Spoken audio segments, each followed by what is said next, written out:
आज हमारे साथ हैं राहुल जी। सर मैं आपसे पहले ये जानना चाहती हूँ कि ईटीएफ्स को आप बहुत इंपॉर्टेंस देते हैं, तो क्या आप बता सकते हैं कि कौन सी 10 ईटीएफ्स हैं बेस्ट जो हमें और उससे कैसे इन्वेस्ट करना चाहिए? आप बेस्ट ईटीएफ पूछ रहे हो तो मैं आपको बता दूं, देखो सबसे पहले तो ईटीएफ होता है एक्सचेंज ट्रेडेड फंड। ठीक है, और ये इतनी अच्छी चीज़ है, इतनी अच्छी चीज़ है कि आप बहुत जल्दी अपनी वेल्थ क्रिएट कर सकते हो। अब सबसे पहले बात आती है कि 10 जो मैं बेस्ट ईटीएफ आपको बताऊं या बेस्ट ईटीएफ की हम बात करें, उससे पहले आपको ईटीएफ में इन्वेस्टिंग का सही तरीका पता होना चाहिए। सही तरीके की अगर मैं बात करूं तो ईटीएफ में इन्वेस्ट करने का जो सही तरीका होता है वो होता है बाय ऑन डिप। जब मार्केट डाउन है, जिस टाइम मार्केट डाउन है उस समय लोग क्या सोचते हैं कि यार अभी तो मार्केट डाउन है, अभी इन्वेस्ट करना सही नहीं है। तो वो आपकी सबसे बड़ी मिस्टेक है। जब मार्केट डाउन है तब बहुत सही समय होता है, और अभी है। अभी मार्केट 23-24 हज़ार के पास में नियर टच किया है। अब बहुत लोग तो यही सोचते हुए रह गए कि नहीं यार मार्केट तो 18,000 जाएगा, मार्केट 20,000 आ जाएगा। तो वो काश वाली फीलिंग आपको बाद में आएगी, रिग्रेट आप करोगे, अभी थोड़े टाइम बाद करोगे, देखना।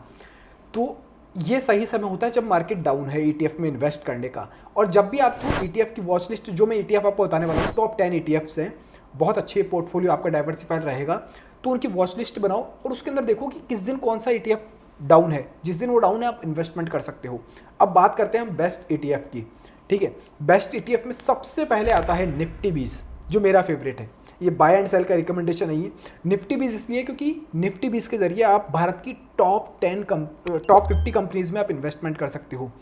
भारत की टॉप 50 कंपनियों के अंदर आपका इन्वेस्टमेंट हो रहा है एक ईटीएफ के जरिए, जो कि अभी शायद 270 के आसपास चल रहा है। ठीक है, इसके बाद में आता है जूनियर 20 ईटीएफ। भारत की टॉप 50 कंपनी में आपने इन्वेस्टमेंट कर दिया, उसके बाद की जो 50 कंपनियां हैं टॉप लेवल की, उस ईटीएफ में आपका इन्वेस्टमेंट होता है जूनियर 20 ईटीएफ के थ्रू। ठीक है, और इसके पैरेलल सिमिलर बहुत सारे ईटीएफ्स भी आपको मिल जाएंगे। मैं नाम बता रहा हूँ क्योंकि मेरे को पसंद है, ये निपोन के हैं। इसके बाद में आता है सर मैम मिड वाला, मिड कैटेगरी का। भारत की टॉप 50 कंपनियों में आपने इन्वेस्ट कर लिया, उसके बाद की 50 कंपनियों में आप जा चुके हो, उसके बाद में जो मिड लेवल की कंपनीज है उसका है मिड 150 20। अब आपने लार्ज टू मिड आप कवर कर चुके हो, अब आती है बारी स्मॉल कैटेगरी की। उसके लिए बेस्ट ईटीएफ है HDFC SML 250। स्मॉल कैटेगरी की 250 कंपनियों के अंदर आपका इन्वेस्टमेंट हो रहा है। 250 कंपनियां मैटर रखती है, आप शायद 200 रुपये देकर 250 कंपनियों की स्मॉल कैटेगरी के अंदर इन्वेस्टमेंट कर सकते हो। तो ये आपका भारत का मार्केट कवर हो चुका है, निफ्टी कवर हो चुका है एक तरह से, आप ये देख सकते हो।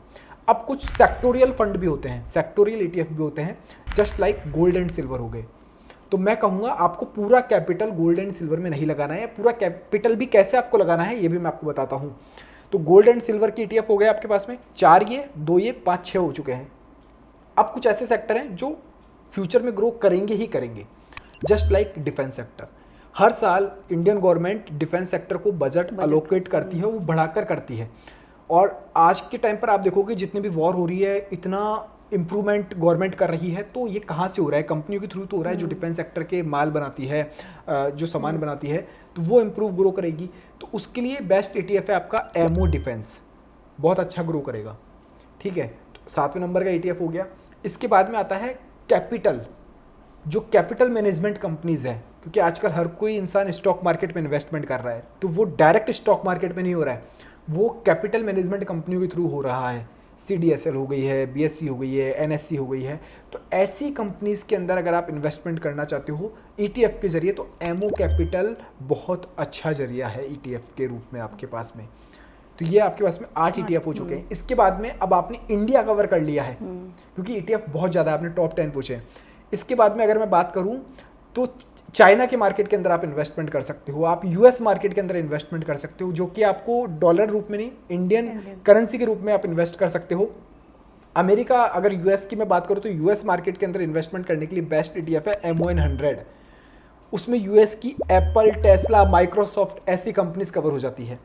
इसके अलावा चाइना को कवर करने के लिए आपके पास में हैंगसेंग बीज ETF है, हैंगसेंग बीज नाम से है, उसमें चाइना की टॉप कंपनीज कवर हो रही है।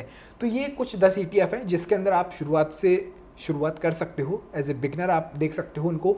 अब बात आती है कैपिटल कैसे डाइवर्सिफाई करना चाहिए, कि भाई 1 लाख रुपए अगर आपके पास में है तो आप क्या 10 के 10 में 10,000 रुपये लगा देंगे, ऐसा नहीं है।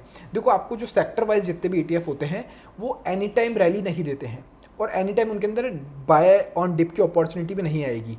तो उसके अंदर क्या करना है आपको, जितने भी निफ्टी के ETF से, हमारा स्मॉल हो गया, मिड हो गया, लार्ज हो गया, या फिर जूनियर बीज हो गया, उनको थोड़ा सा आप वेटेज ज़्यादा दे सकते हो अकॉर्डिंग टू ये अपने सेक्टर वाले। तो सेक्टर में कम आपको थोड़ा सा रखना है, वेटेज आपका निफ्टी के अंदर ज़्यादा रखना है, उसके अंदर पोर्टफोलियो आपका डाइवर्सिफाई रखेगा। पता चल रहा है आपने गोल्ड एंड सिल्वर के अंदर सारा पैसा डाल दिया, और क्योंकि लोग फंसे भी हैं, सिल्वर अभी बहुत अपसाइड में गया था, 4 लाख तक चांदी क्रॉस कर ली थी, उसके बाद में 4 लाख से वो 2 लाख रुपए तक आ गई थी। तो जिसने 4 लाख के ऊपर इन्वेस्टमेंट किया है वो तो फंस गया तुरंत। तो यहाँ पर पूरा पैसा नहीं लगाना है आपको थोड़ा थोड़ा सा सेक्टर की तरफ जाना है और कम लगाना है, और डाउन आने के ऊपर आपको घबराना नहीं है, आपको एवरेजिंग का सहारा लेना है, आपको उस चीज़ को एवरेज करना है। आप एवरेज रोल आउट करोगे तो आपको बेनिफिट होगा, फ्यूचर के अंदर बेनिफिट होगा। तो ये थोड़ा सा सही तरीका रहता है ETF इन्वेस्टिंग के लिए।